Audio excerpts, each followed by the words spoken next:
Retiro del 10%. Fue rechazado por la Comisión de Constitución de la Cámara. Con informe negativo mañana a la sala. Y con un rechazo en el oficialismo, bueno, en la oposición, por lo tanto, con muy pocas posibilidades de incrementarse. Pero yo quiero hacer... A ver, han salido una serie de... ¿Cuál es la palabra? De datos. O sea, mira, habló la ministra del Trabajo contra el sexto retiro, ¿no es cierto? La ministra del Trabajo. Hablaron otras personalidades del oficialismo. Pero la pregunta es por qué el sexto retiro no es que tenga posibilidades de prosperar, porque está muy difícil por razones políticas. Pero ¿por qué sigue estando como un tema de conversación? Bueno, porque la situación económica es muy frágil en el país y hay muchas personas que siguen teniendo muchas estrecheces. Y porque llega la clase media. Y porque si esto no ocurriese, nadie se le cruzaría la idea de un retiro. No estoy diciendo que con el argumento que hemos dado haya que aprobarlo, no. Porque los efectos han sido latamente expresados por muchos especialistas, dando cuenta, por ejemplo, que el problema inflacionario que tiene Chile, esta inflación profunda que se instaló y que ha costado tanto ir reduciendo, se debe, entre otras cosas, a los retiros previos, ¿no es cierto? Y de hecho el presidente también lo entendió así después de haber estado a favor de los retiros. Bueno, y uno tiene la sensación, ojo con eso también, que buena parte o que hay un porcentaje de los votos a favor de los retiros que estuvieron expoliados en buena medida también como una manera de oponerse al gobierno anterior. Eso también hay que decirlo, digamos. Y algunos, todavía más, al creer que con esos retiros iban a provocar, y quizás algo lograron, de financiar y derrumbar el modelo de AFP. Ya, todo eso entraba en la licuadora, digamos, para hacer este menjunje, digamos, o este batido. Pero no olvidemos, yo creo que hay que poner ese dato sobre él, no olvidemos que muchas personas siguen teniendo mucha estrechez y por lo tanto, claro, ven eso como una especie de tabla de salvación. ¿Por qué? Bueno, porque la economía chilena no ha repuntado. Hoy día se entregó nuevamente, por ejemplo, el informe del Banco Mundial, que habla de las expectativas de crecimiento a nivel mundial bastante pobres o moderadas, digamos, y donde se da cuenta que uno de los efectos son las altas tasas de interés a nivel mundial que han tenido que aplicarse. ¿Por qué? Por la gran cantidad de plata que los gobiernos en el contexto de la pandemia tuvieron que poner. Eso multiplícalo en Chile, porque a eso hay que sumar las plata de los retiros y por lo tanto reducir la inflación ha sido más costoso. Pero además está el otro dato. El Banco Mundial vuelve a instalar en Chile la cifra o la proyección de un decrecimiento durante este año. Y un país que crece negativamente, bueno, genera menos puestos de trabajo, hay menos riqueza, menos para repartir, incluso menos para recaudar por parte del gobierno para eventuales planes sociales. Entonces estamos ante una situación, lo que quiero decir es que sí, es un tema de debate entre los retiros, pero es un tema que no es debatible y que tiene que ver con una precariedad de nuestra economía que está pasando por momentos complejos. ¿Se ha ido en picado? No, pero es un aterrizaje lento, suave, pero persistente, digamos, de una performance muy, muy discreta de la economía nacional que golpea fuertemente a los sectores más pobres, evidentemente. Pero también, como tú dices, a una clase media que no tiene mucho que hacer. Muchas veces tienen, no voy a decir siempre, porque también aquí están las cuotas, en fin, los quintiles, a eso me quiero referir, pueden tener subsidios, pero resulta que dos personas que entre la pareja hacen, no sé, 800, 900 mil pesos entre los dos, o 1 millón de pesos entre los dos, trabajando todos los días de sol a sol, con 2 hijos, y que no tienen derecho a práctica, o incluso un poco más de 1 millón de pesos, que no tienen derecho a ningún subsidio. Bueno, ¿cómo se fortalece y cómo se les ayuda? Han tenido, perdónenme, ¿cómo lo voy a decir? Pero se han tenido que comer la inflación. O sea, el yogur, el tarrito de yogur que costaba 350 pesos, hoy día lo están comprando en 500, 600 pesos. Cuando hay hijos, los que tienen hijos saben perfecto a lo que me refiero. Entonces, ¿quién de la clase media, y esto no es solo en esta administración, también en la administración anterior? Entonces, cuando en la administración anterior vino todo esto, aparecieron los retiros, se dijo una y otra vez los efectos que iba a causar, los que causó, pese a que muchos estaban en contra. Hoy día, en la actual política, ¿el FOGAPE llega a todos? Es que, ¿cachai? Y ahí entramos en un debate ya. Hay un sector de la población que no es considerado tan pobre por el No Ejecutivo. estoy a favor de los retiros, solo estoy exponiendo Exacto. de que efectivamente la clase media, particularmente en el último tiempo, hay un tramo de la clase media, digamos, que no es lo suficientemente pobre por sus méritos como para acceder a determinada ayuda, pero claro, pero hay una estrechez donde la inflación, como tú dices, le ha ido carcomiendo la capacidad de pago, digamos, o sea, la liquidez, digamos, o sea, los 1.000 pesos de hace unos meses atrás hoy día equivalen a mucho menos en poder de compra. Entonces, por eso yo creo que es interesante contextualizar y decir, claro, que aquí hay un elemento que nunca hay que dejar de ver, que tiene que ver con la situación económica que sufren muchas familias, que hace que iniciativas como esta, no sé si prendan, pero que generen espacios de conversación y de inquietud y de pregunta. Ahora, ¿cuántos se aprovecharon de los retiros para ganar elecciones? Por favor, también. Y esto va para los dos sectores, porque acuérdense que en su minuto hubo sectores de derecha que tomaron distancia del gobierno de Sebastián Piñera para aprobar los retiros. ¿Se acuerdan? Sí, pues sí. No era solo, era con voto de los dos lados. De hecho, le costó en su minuto la salida a Gonzalo Blumen en las peleas que habían internamente en el gobierno. ¿Por qué? Porque finalmente el presidente accedió, después que lo habían alineado, a tirar un retiro con impuestos, ¿se acuerdan? En el mes de diciembre. ¿Por qué menciono esto? Porque efectivamente aquí hubo un aprovechamiento del 10%. Lo dijimos acá, lo dijimos en su momento. A algunos no les gustó, pero el tiempo está dando la razón, ¿no? Bueno, o sea, está eso, evidentemente, ¿cierto? Sí, un aprovechamiento. Como otros parlamentarios también pagaron el costo de haber tenido de una sola línea y no salieron elegidos o bajaron su votación. O bajaron su votación, también es cierto. Sí, no, a ver, todo eso está. O sea, un tema que tiene mucho de técnica terminó, digamos, con slogan bien populista. Esa es la verdad. Ya, pero lo que yo quiero decir, la situación está. La economía nacional va a decrecer este año, todo lo indica, quizás no tanto como antes, pero sí, y por lo tanto el desafío es cómo se retoma una senda de crecimiento. Además, ojo con esto, con conversaciones pendientes bien relevantes. El ministro de Hacienda, Mario Marcel, se está reuniendo con empresarios para buscar lo que él dice, este nuevo pacto fiscal. El ministro no quiere hablar de reforma tributaria, quiere hablar de un pacto fiscal que suponga, sí, y eso lo ha dicho, un aumento de los tributos. ¿A cambio de qué? Y ahí el empresariado está hablando de modernización del Estado, una certificación explícita de determinados gastos en el futuro, digamos, disminuir cierto espacio de discrecionalidad en el gasto y cosas así. Ahora, ¿llegará esto a buen puerto? Ahí está la pregunta. ¿Por qué? Porque, claro, el gobierno no tiene mayoría en el Parlamento y por lo tanto necesita de votos de la oposición para aprobar cualquier cosa, incluida este nuevo pacto fiscal. Ya, está eso y está la teleserie, porque ya a esta altura una verdadera o una serie de estas que se ven por internet, que es la Corte Suprema. Ahora nos enteramos en la última edición, nos enteramos de 3 cosas. Ayer caía la noche y el presidente de la Corte Suprema llamaba por teléfono a la ministra Ángela Vivanco. Lo hacía en la tarde-noche. Un llamado telefónico que tenía como la única finalidad, ellos para algunos son cercanos, pero a raíz de sus declaraciones al diario La Tercera, por la tabla de factores sobre las ISAPRES, que usted lo sabe, que tiene que ver directamente con pagar solo a quienes presentaron acciones y no es universal o general, el presidente de la Corte Suprema, que es un órgano colegiado, o sea, no es un presidente como usted se imagina que impone decisiones, no. El presidente Fuentes responde a un órgano colegiado, por ende se toman decisiones entre todos. La llamaba para señalarle que en las últimas reuniones que había tenido sería recomendable, o más bien pedirle, porque eso fue, que presentara su renuncia a la vocería de la Corte Suprema. A los mismos que habían aplaudido a Ángela Vivanco en el tiempo del año 2022 cuando defendía la posición de todos ellos en el debate constitucional. ¿Se acuerdan de la Constitución que se rechazó el 4 de septiembre? Ahora consideraban que a raíz de esta declaración del día domingo en el diario La Tercera, que había generado toda esta polémica, tenía que dar un paso al costado, no como ministra, sino como vocera de la Corte Suprema. De la Corte. Claro, que eso quede claro.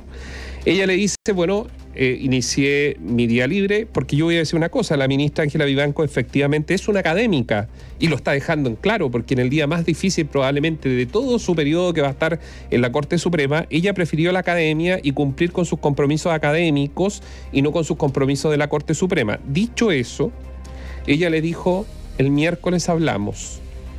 Lo que nosotros sabemos, está en BioBio Chile, que la ministra Ángela Vivanco está decidida a renunciar a la vocería de la Corte Suprema, es decir, quedarse solamente como ministra en la tercera sala. Además, seguramente se la van a recusar, no va a poder formar parte de la definición que se tome sobre esta consulta que va a hacer y que ingresó hoy día al gobierno.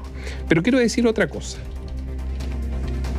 El ministro Sergio Muñoz, porque tenemos memoria de corto plazo, Diario El Mercurio, lunes 17 de diciembre del año 2018.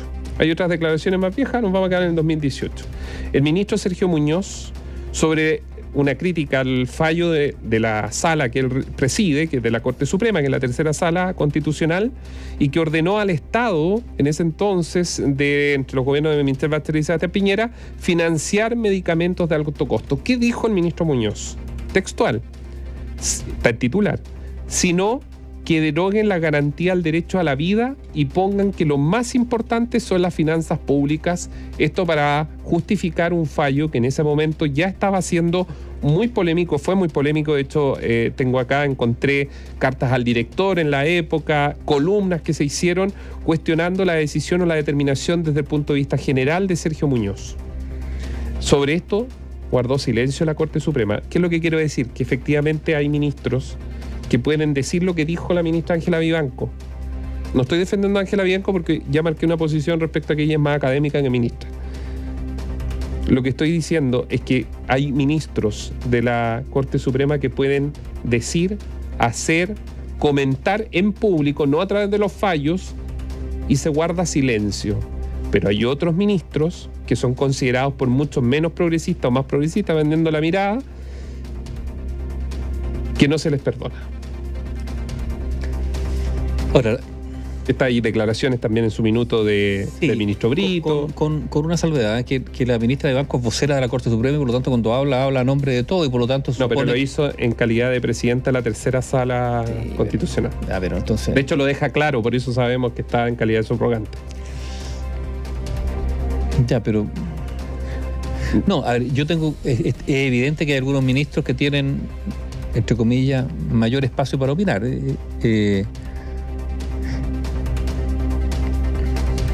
Sí, solo sí, pero yo voy a insistir en un punto. La Corte Suprema es un órgano colegiado.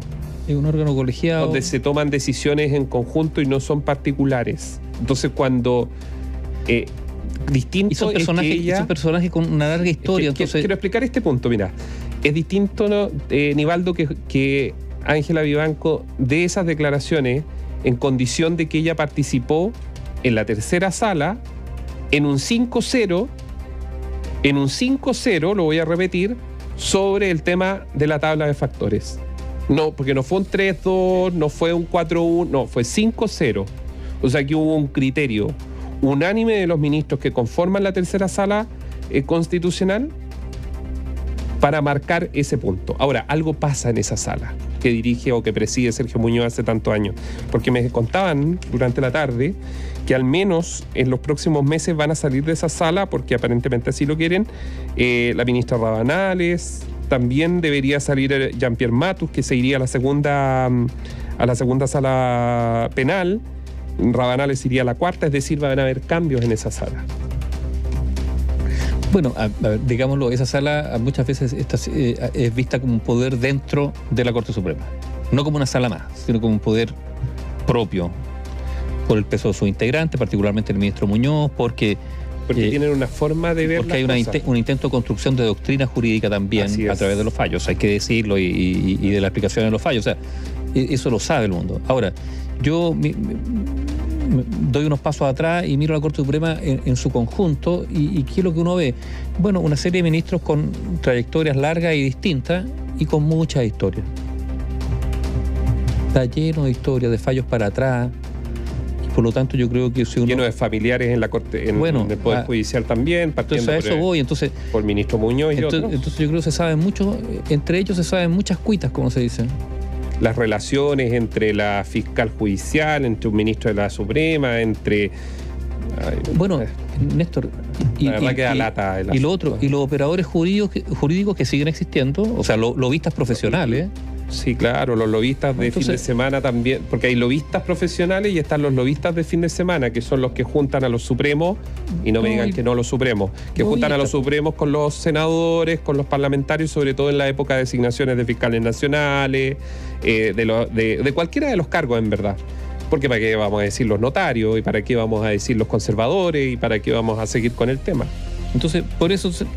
Entonces, cuando la Corte Suprema está bien, es un poder del Estado, hay que no solo respetarlo, hay que preservar su independencia, pero a veces uno tiene la sensación que la propia Corte Suprema, y aquí hablo de, los meto todos en un mismo saco, puede ser muy injusta, pero tiene, como digo, tiene muchos flecos, ¿no es cierto? Muchos flecos.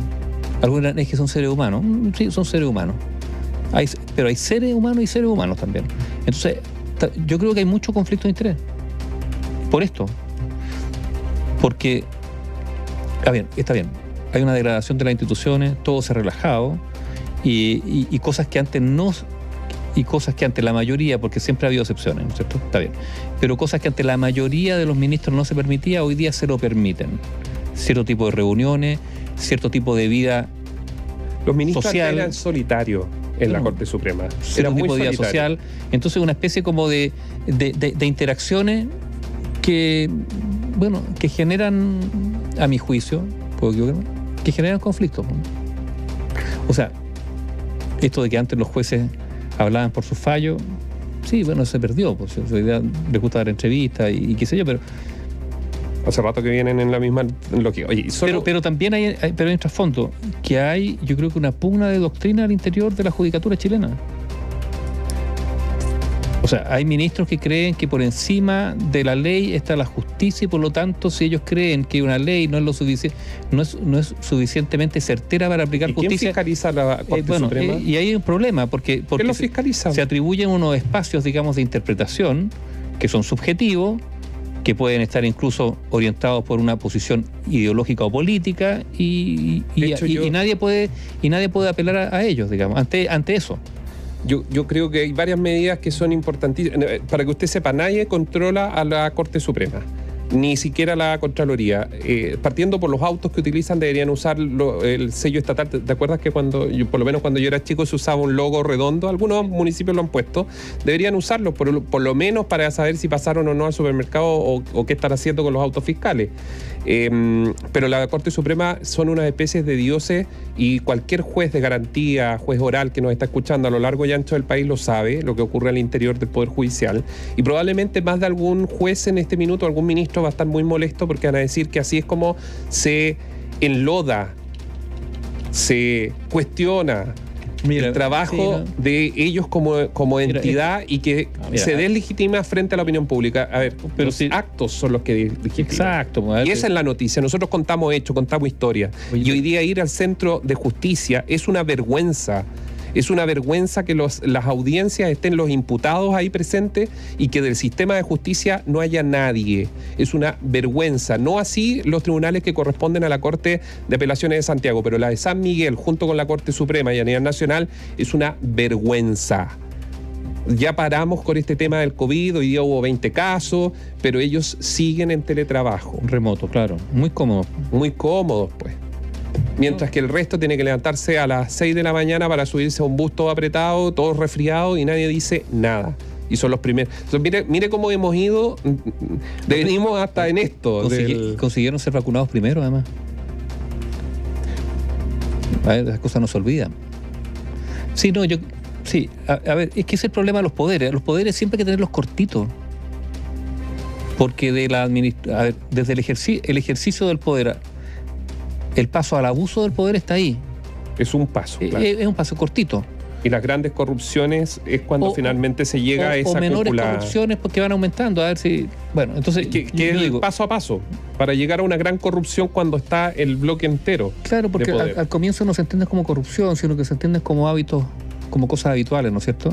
Pero bueno, sí, ya a veces falta un poco de celo. Ahora, uno podría decir, todas las instituciones, sí, en Chile ha habido una degradación de las instituciones porque las instituciones las hacen personas.